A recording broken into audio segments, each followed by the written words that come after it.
Shalom Bapak Ibu. Shalom. Waduh, sudah hampir 1 bulan atau 1 bulan lebih kita tidak pernah berjumpa. Aku suaranya lebih sekali. Shalom. Shalom. Puji Tuhan, Tuhan Yesus berkati. Karena shalom adalah tanda damai Kristus hari ini bagi kami.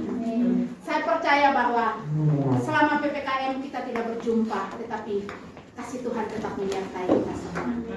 Walaupun di tengah-tengah PPKM ini ada banyak kejadian yang terjadi dalam hidup kami. Sekecil apapun kejadian itu, tapi tetap kejadian. Sekecil apapun masalah itu, tapi tetap adalah masalah. Tapi sekecil apapun, Tuhan tetap menolong kita. Sebesar dan sekecil apapun masalah kita, saya percaya Allah sanggup. Amin. Amin. Amin. Amin. Puji Tuhan. Bapak Ibu Saudara yang terkasih di dalam Tuhan Yesus Kristus. Allah kita itu Allah yang sungguh mempedulikan hidup kita. Allah yang sungguh mengerti apa yang kita butuhkan. Bapak Ibu, saya dengar kesaksian tadi dari adik kekasih kami. Tuhan itu sangat mempedulikan dan memperhatikan dan mengetahui isi hati kita masing-masing. Sehingga saya mempersiapkan khotbah di siang hari ini. Apa yang sudah dikemukakan oleh adik kekasih kita lewat kesaksian sungguh indah, dan saya percaya mari kita sama-sama belajar. Karena Tuhan penolong kita, Tuhan setia bagi kita, Tuhan adalah dokter bagi kita, Tuhan adalah segala-galanya bagi kita. Mari Bapak Ibu, kita buka di dalam firman Tuhan, Mazmur 91.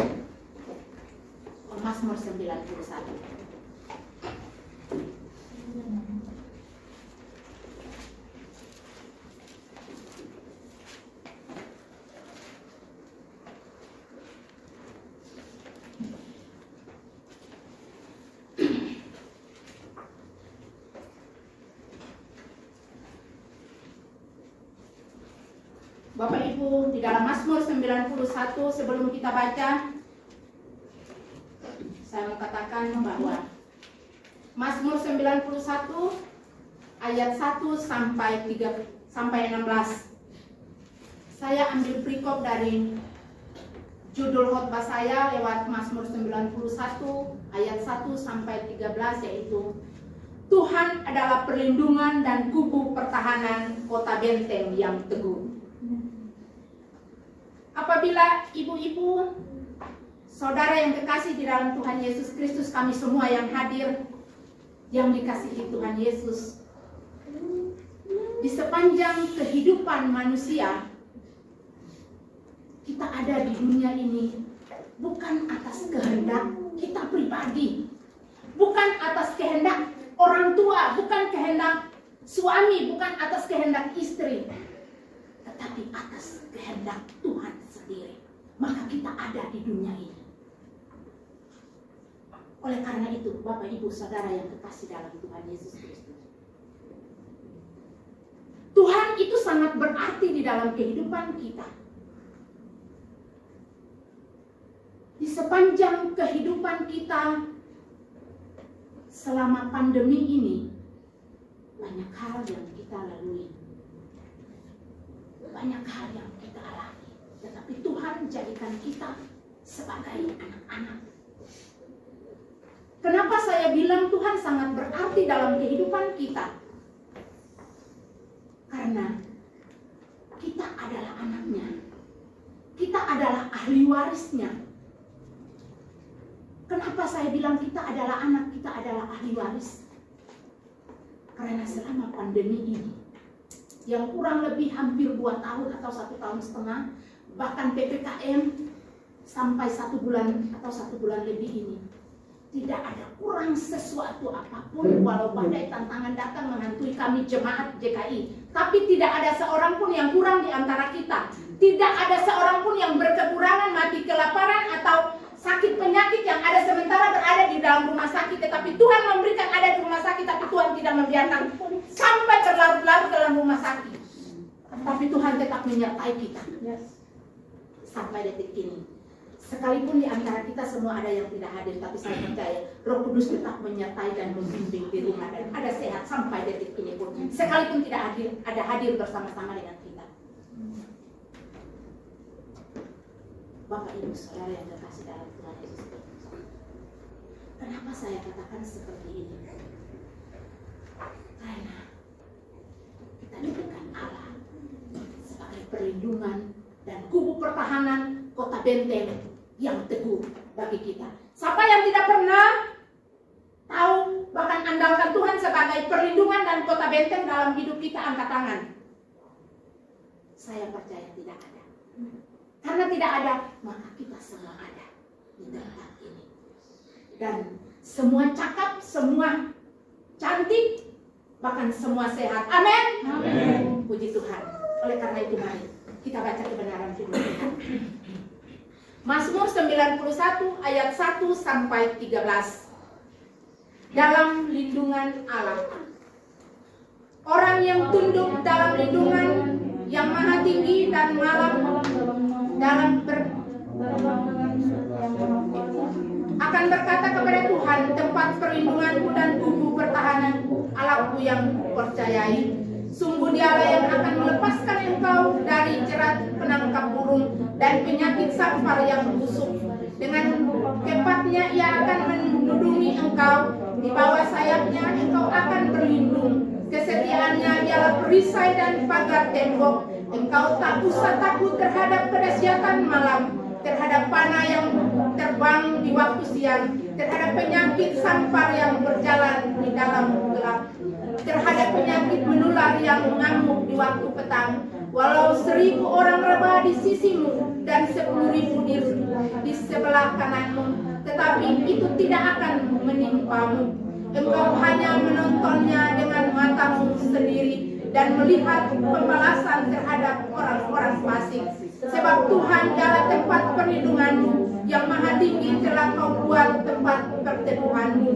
Malapetaka tidak akan menimpa kamu dan tulah tidak akan mendekat kepadamu. Sebab malaikat-malaikatnya akan diperintahkannya kepadamu untuk menjaga engkau di segala jalanmu.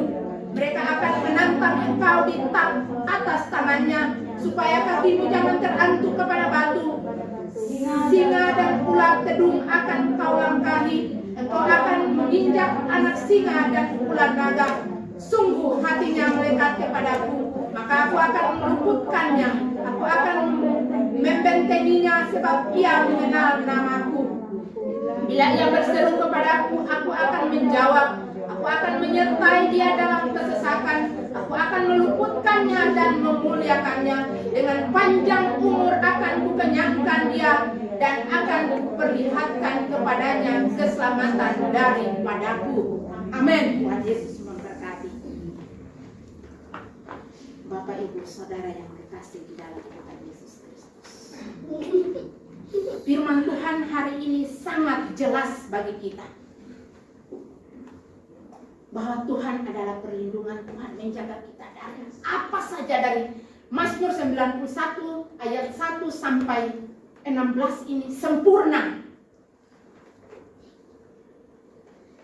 Tidak ada yang tidak ada perlindungan, tidak ada yang orang fasik mau mencelakai kita, tidak ada, tapi Tuhan sudah menjaga kita.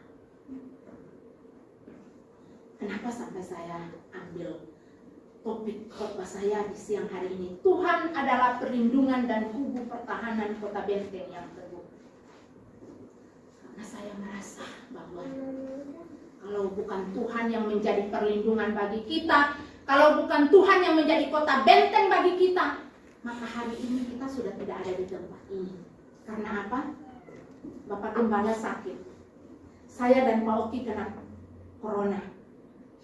Lihat di luar sana, kita nonton di televisi, berapa ribu orang yang meninggal, bahkan ada yang terpapar, ada yang masuk rumah sakit, beribu-ribu orang. Tetapi kita kena corona seperti tidak kena corona. Saya dan Pak Oki divonis kena corona. Saya bingung. Dan kebingungan itu tidak menutup kemungkinan saya untuk menjaga dan mawas diri dari lingkungan, dari virus-virus yang masuk, bahkan harus menjaga makanan supaya imun itu naik. Jangan kita menyangkal bahwa dokter itu bukan kekuatan bagi kita. Tuhan sudah menyertai, memberkati dokter, mengangkat dia, memberikan karunia bagi dia supaya dia menjadi dokter bagi kita. Oleh karena itu setiap perintah yang dia berikan kepada kita, kita harus ikut.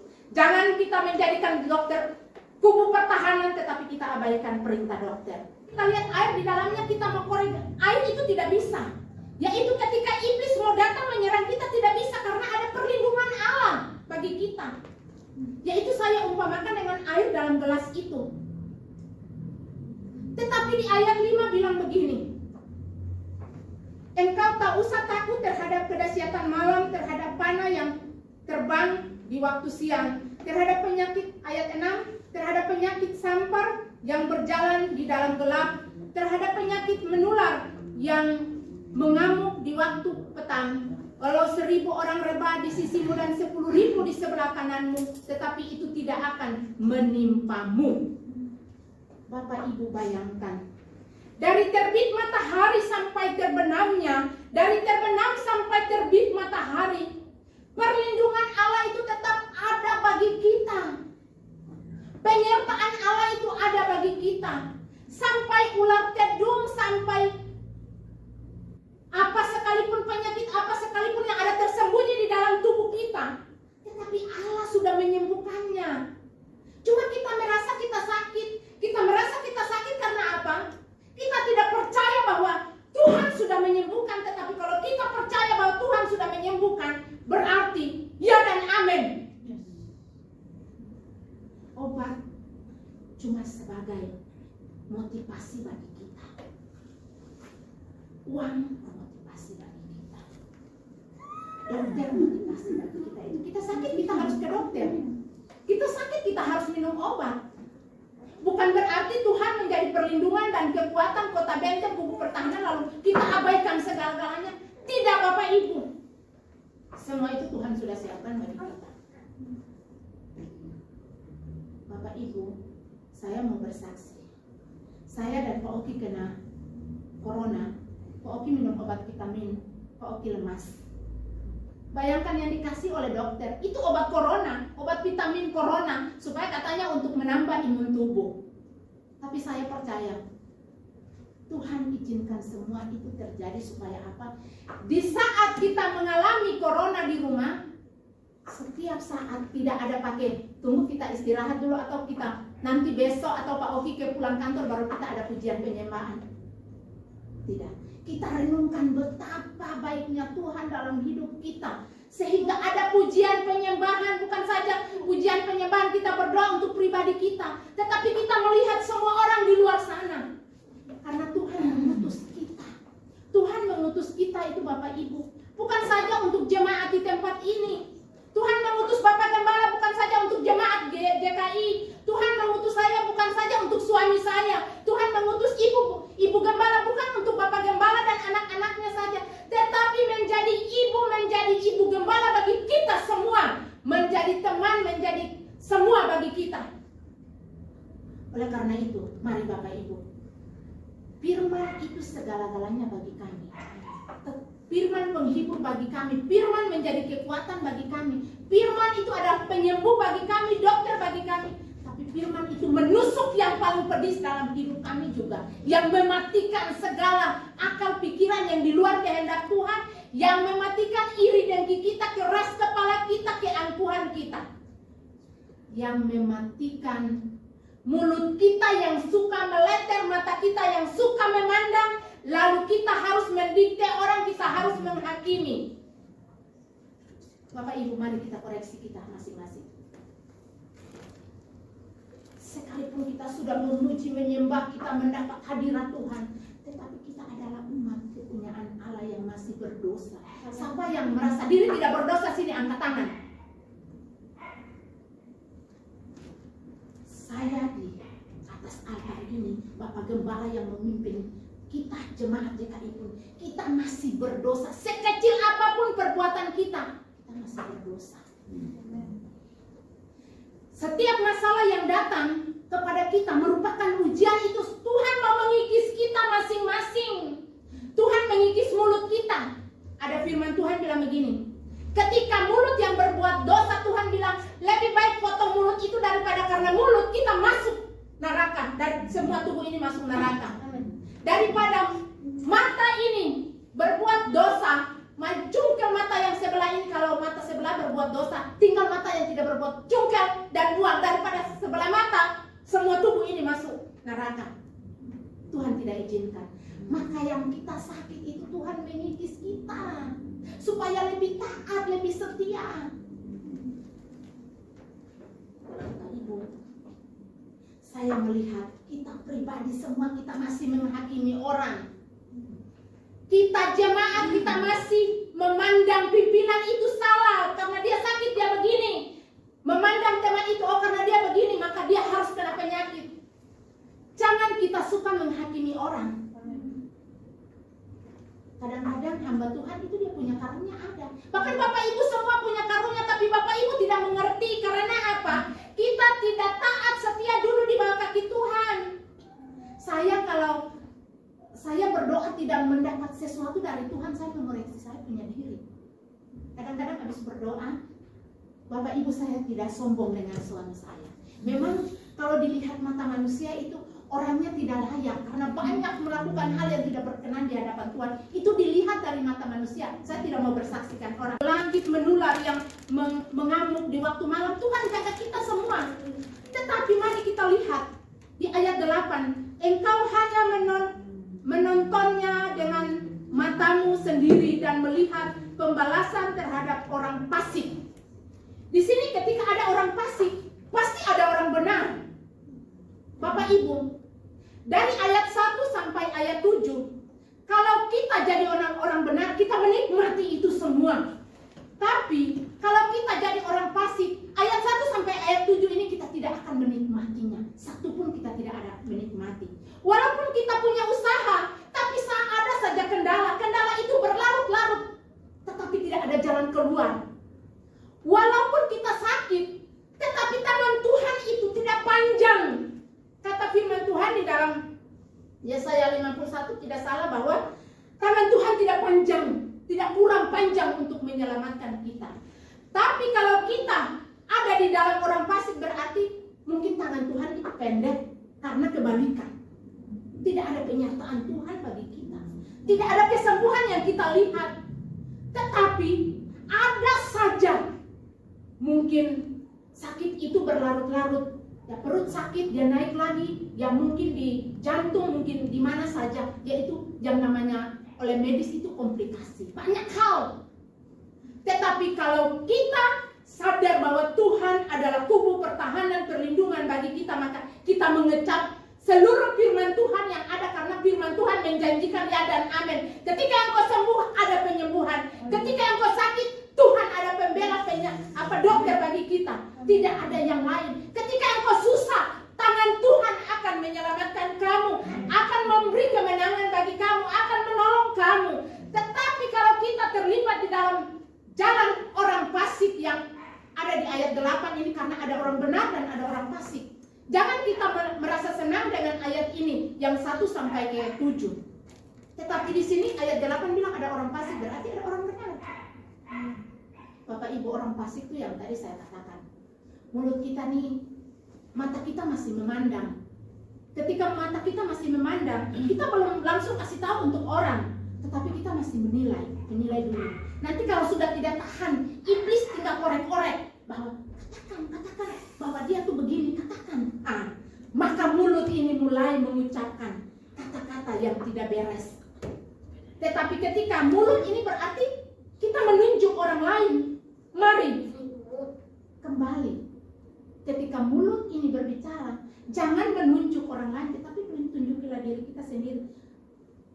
Ya ampun, kalau Pak Oki sudah ketemu begini, aduh saya cepat-cepat mengoreksi diri saya ini. Jangan sampai saya juga akan ada penyakit atau ada masalah. Kalau bukan penyakit, mungkin ada masalah dalam usaha. Atau anak apa, kita cepat-cepat mengoreksi kita punya diri sebagai orang tua. Aduh ini mungkin saya salah mendidik atau apa. Suami saya ini, dia suka pukul anak-anak, tapi dia tidak pernah katakan hal-hal yang memang maki, bilang kata-kata kebun binatang, tidak pernah. Saya itu senangnya tuh begitu. Akhirnya saya ini orang keras kepala juga, tapi saya malu diri saya sendiri. Saya mau melakukan, kalau saya marah di rumah karena kotor, karena saya ini orang tidak suka lihat kotor, tapi saya mau katakan itu dengan karakter yang memang karakter orang pasif. Saya langsung, aduh, jangan sampai cuma karena ini dia tidak senang saya, dia tidak bisa berubah. Nah, itu saya tuh seperti itu. Akhirnya karena sudah emosi terlalu, saya pergi sana cium dia, bikin apa, orang bilang apa, orang Bali nggak tahu, tapi saya cubit pinggangnya, cubit perutnya, akhirnya kita ketawa. Selalu. Jadi saya itu karena saya emosi, maka saya lampiaskan itu dengan ciuman bagi dia, supaya ketika dia ketawa, maka saya senang. Nah itu. Karena apa? Ketika kita emosi, kita melontarkan kata-kata yang tidak baik, maka iblis menang, bukan kita yang menang. Tahu-tahu kita sudah tahu tentang kebenaran firman Tuhan, bahwa Tuhan adalah perlindungan, kubu pertahanan bagi kita. Tuhan menjaga kita di dalam kedahsyatan malam. Tuhan pokoknya melindungi kita dengan kuasa kemuliaannya. Tetapi kita tidak pernah melakukan itu. Tetapi iblis mencuri kesempatan sehingga kita emosi, maka kita punya kata-kata itu. Bahkan marah saudara saja, ketika dia marah saudara saja, habis dia sudah lupa, dia seperti orang pikun. Tapi saya percaya bahwa itu Tuhan izinkan supaya dia lupa dengan semua itu. Karena untuk apa setiap saat saya berdoa malam-malam tumpang tangan? Kalau saya bangun kaget jam berapa saja, saya langsung tumpang tangan, berdoa dalam hati untuk dia. Itulah yang kita minta dari Tuhan. Kadang kita sudah minta dari Tuhan, itu terjadi bagi kita, kita bersungut-sungut. Tahu-tahu kita tidak pernah tahu bahwa itu yang kita minta. Oleh karena itu Bapak Ibu, Saudara yang terkasih dalam Tuhan, jangan kita terlibat di dalam orang pasif. Jangan kita suka menuding orang. Jangan kita suka berbisik tentang masalah pribadi orang lain. Jangan kita, apalagi kepemimpinan kita. Tuhan adalah Raja, Tuhan adalah pimpinan bagi kita. Di dalam ibadah ini, di dalam gereja, lingkungan jemaat JKI, Bapak Gembala adalah pimpinan Tuhan Allah bagi kita di dunia ini. Bapak Ibu adalah Tuhan Allah di tengah-tengah rumah tangga bagi anak-anak dan keluarga. Oleh karena itu Bapak Ibu Saudara yang dikasih dalam Tuhan Yesus Kristus, mari kita mengoreksi diri kita. Kalau kita jadikan Tuhan sebagai perlindungan kota benteng yang kokoh dalam hidup kita, mari kita jadikan Bapak Gembala itu perlindungan bagi kita dalam jemaat. Jangan ketika masalah datang kita ngotot di luar sana untuk dunia. Jangan. Bahkan anak-anak, ketika orang tua bersalah, jangan ngotot kepada teman, tetapi ngototlah kepada Tuhan, supaya Tuhan bisa merubah tangan kanannya yang di dunia, yaitu orang tua kita. Mari Bapak Ibu kita belajar lagi. Kita baca di dalam Mazmur 91 ayat 9. Sebab Tuhan, dialah tempat perlindunganmu, yang maha tinggi telah kau buat tempat perteduhanmu. Malapetaka tidak akan menimpa kamu, dan pula tidak akan mendekat kepadamu. Sebab malaikat-malaikatnya akan diperintahkannya kepadamu untuk menjaga engkau di segala jalanmu. Mereka akan menatang engkau di atas tangannya, supaya kakimu jangan terantuk kepada batu. Bapak Ibu, luar biasa kita punya Tuhan ini ketika kita ada di dalam jalannya orang benar. Sebab malaikat-malaikatnya akan diperintahkannya kepadamu untuk menjaga engkau di segala jalan. Bayangkan, kita ada begini tapi Tuhan ada suruh malaikat menjaga kita. Kita tidak pernah lihat. Kalau kita ada di jalan orang fasik, Tuhan mau kasih malaikat jaga kita. Amin? Tidak akan ada. Bapak Ibu, saya baca firman ini tadi pagi jam 4, saya bilang, aduh Tuhan, ampuni dosaku Tuhan. Mungkin saya marah, mungkin saya bukan dengan kata-kata saya simpan, Tuhan ampuni saya. Akhirnya biasanya jam 6 saya atau jam 5 saya sudah kasih bangun suami. Saya tidak kasih bangun suami. Saya pikir mungkin dia capek. Karena ketika saya kasih bangun dia, di dalam dua hal, yang benar atau yang salah.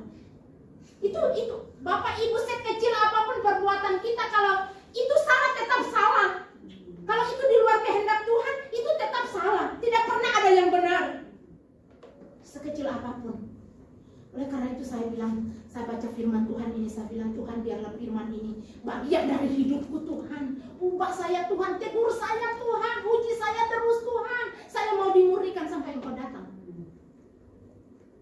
Sebab malaikat-malaikatnya akan diperintahkannya kepadamu untuk menjaga engkau di segala jalan. Kemana saja kita pergi, masuk rumah sakit ada malaikat, masak ada malaikat, bawa mobil ada malaikat, semua ada. Kan ini segala jalan, kemanapun kita melangkah, bahkan kita melangkah di jalan yang salah pun di situ ada malaikat. Amin. Itulah Tuhan kita. Bahkan Bapak Ibu, ketika Tuhan kasih malaikat tuh, dia tahu tubuh kita yang sakit atau tidak. Dia tahu masalah kita atau tidak. Karena dia tahu, maka dia utus malaikat itu datang supaya jangan kita terjerumus ke dalam dosa. Amen. Yaitu iblis mengambil kesempatan, lalu iblis menangkan kita. Mari Bapak Ibu, sudah hampir 1 bulan lebih kita tidak pernah bersama-sama memuji, menyembah Tuhan. Oleh karena itu, Bapak Ibu, tadi pujian-pujian yang datang itu, ketika firman ini saya baca jam 4 tadi Bapak Ibu, saya bilang kalau Tuhan itu ada, bisa saya peluk dia. Karena apa? Luar biasa kalau mau dikatakan dengan bibir lidah kita bahwa Tuhan itu perlindungan saja tidak cukup. Rasanya tuh kalau Tuhan ada, langsung pegang dia erat-erat, tidak mau lepaskan dia lagi. Karena luar biasa firman Tuhan ini. Mereka akan menantang engkau di atas tangannya supaya kakimu jangan terangkut kepada batu. Bayangkan kalau menantang itu, dia taruh kita di dalam tangan dia begini. Dia tidak bisa biarkan kita jatuh. Ketika kita mau tersentuh, dia pegang kita, dia tarik kita jangan jatuh. Contohnya begini, seringkali saya dulu renungkan tuh begini, ketika manusia ini yang dikatakan kita adalah biji mata Allah tuh begini. Kita mau terjadi sesuatu itu, tetap Tuhan membela kita. Jadi saya ilustratif, ya selama ini yang saya lihat ada kecelakaan, bahkan kita jatuh. Kadang itu biji mata ini tidak pernah ada sesuatu yang menembus dia. Kalau kita terpeleset, bisa berdarah di samping sini, di sini, tapi mata ini terjaga, terlindungi. Itulah kita diilustrasikan, kita adalah biji mata Allah. Jadi mari Bapak Ibu, kalau kita sudah tahu kebenaran firman Tuhan, jauhkanlah semua itu. Kalau kita tidak mampu, bilang Tuhan kita tidak mampu, Tuhan menjaga kita. Jangan mulut ini suka berbicara, mata ini memandang dan mulut suka berbicara, tangan ini suka mencubit, bahkan kaki ini. Kadang-kadang kita di rumah, kita tidak sadar bahwa ada sesuatu kotoran yang jatuh pun, jangan yang lain dulu, kotoran. Kadang kita lewat aja, tapi kita tidak tahu sekecil itu tuh dosa loh. Saya setiap saat tuh sekecil itu tuh saya perhatikan. Jangan pikir kita mau tuh yang besar saja kita pedulikan, itu dosa. Tapi jangan sampai yang kita harus tunggu yang besar-besar, kita jaga yang besar-besar.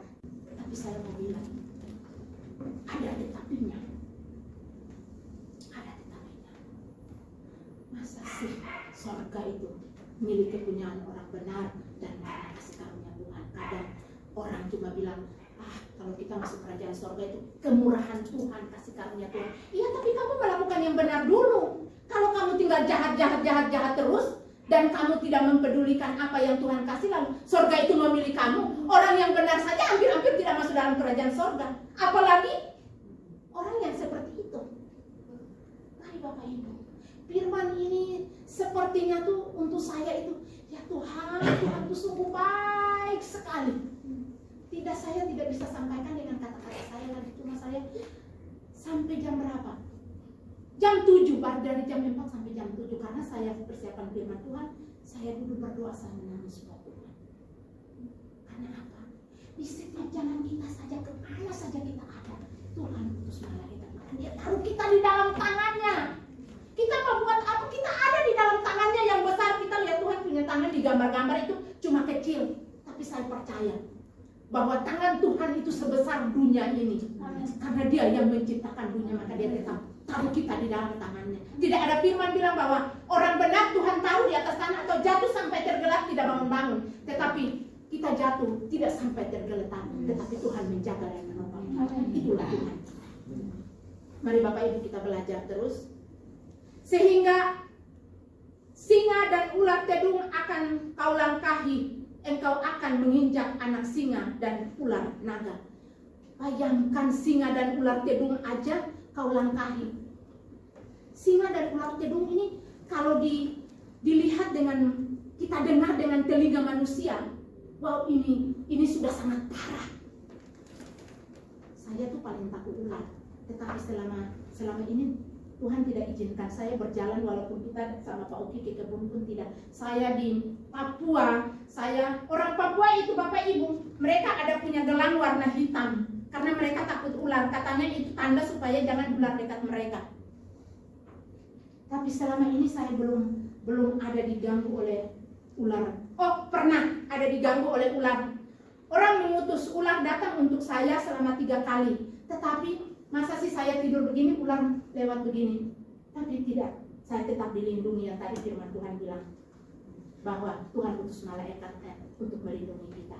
Bahkan di depan pintu, sehingga saya tuh bisa tahu bahwa ular ada atau tidak di kebun atau di mana. Kalau ular berteriak, saya sudah tahu bahwa ada ular di tempat itu. Karena pernah ular bersiul sementara saya ada di Maluku, satu daerah pertambangan Gunung Botak. Kalau buka di YouTube ada. Itu pertambangan yang di Maluku, daerah Gunung Botak namanya. Daerah Gunung Botak pasti ada di YouTube. Bapak Ibu, waktu itu saya melayani. Kalau saya mau kaya di situ. Karena apa saya melayani? Satu kali ibadah persembahan 8 sampai 9 juta sampai 11 juta. Bahkan perpuluhan tiap minggu 40 sampai 50 juta, tapi saya tidak mau ambil. Bahkan saya melayani, ketika kita melayani berdoa diberkati mereka, maka mereka bawa emas untuk kita itu dengan karung, memang belum bersih, tapi kita olah satu karung 15 kilo itu sekitar 30 sampai 50 gram itu emas.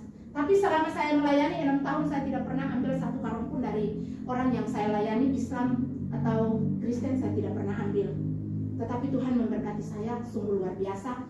Bahkan saya juga tidak pernah ambil perpuluhan, tidak pernah ambil uang. Cuma 2 kali saya ambil uang 100 untuk uang bensin dan 50 3 kali untuk yang saya punya uang kendaraan. Saya tidak pernah lakukan hal itu karena orang tua saya mengajar saya di dalam pelayanan seperti itu. Oleh karena itu saya juga mengingatkan untuk ya mungkin hamba-hamba Tuhan, bahkan jemaat jangan mendikte hamba Tuhan dengan persembahan dan perpuluhan, karena itu bukan milik kita, itu milik Tuhan. Karena ada apa?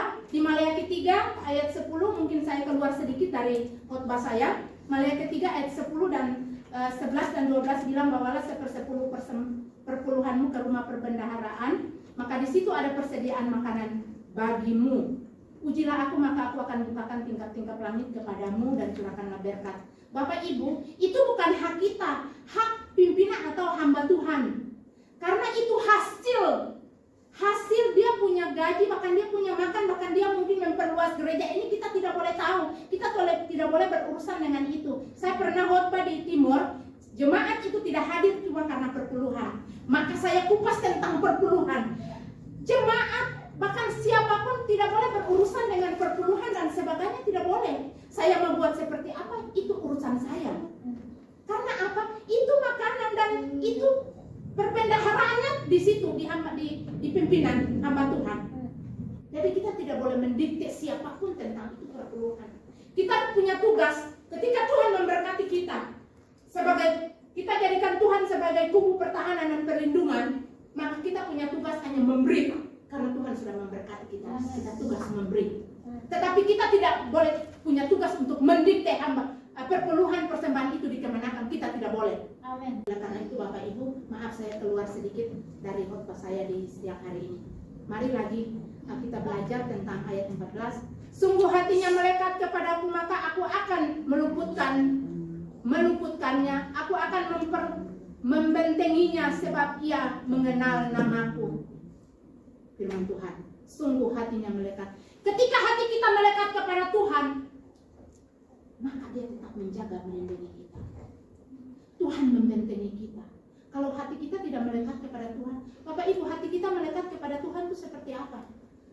Orang tua saja kalau kita tidak, orang bilang ya curi-curi hati menyenangkan dia sedikit, tidak mungkin dia mau sayang kita, tidak mungkin. Apalagi Bapak dalam kerajaan surga. Hati kita melekat kepada dia karena Tuhan kita tidak lihat.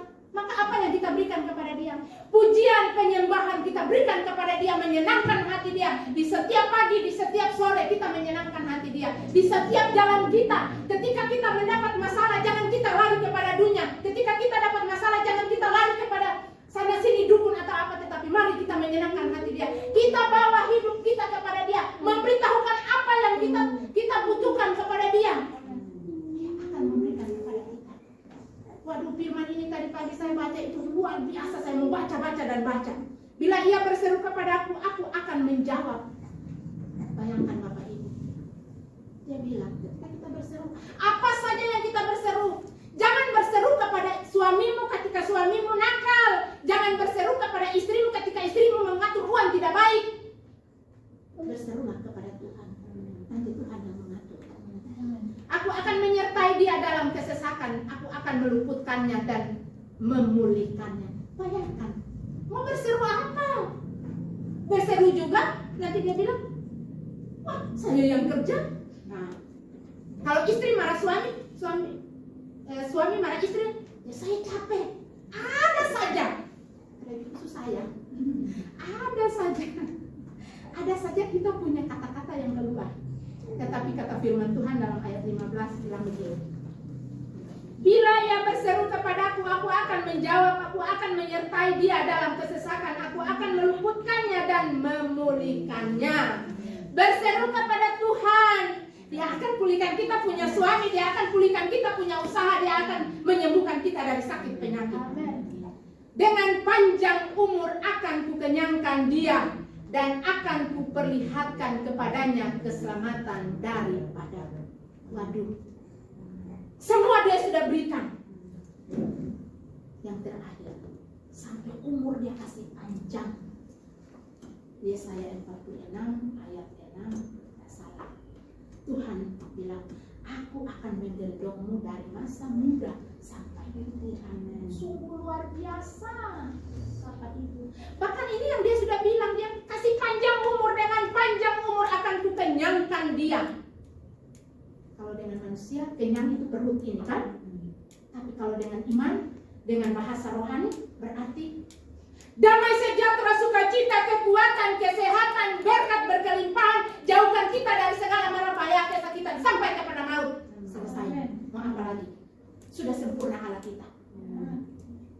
Dia tidak pernah menjanjikan kecelakaan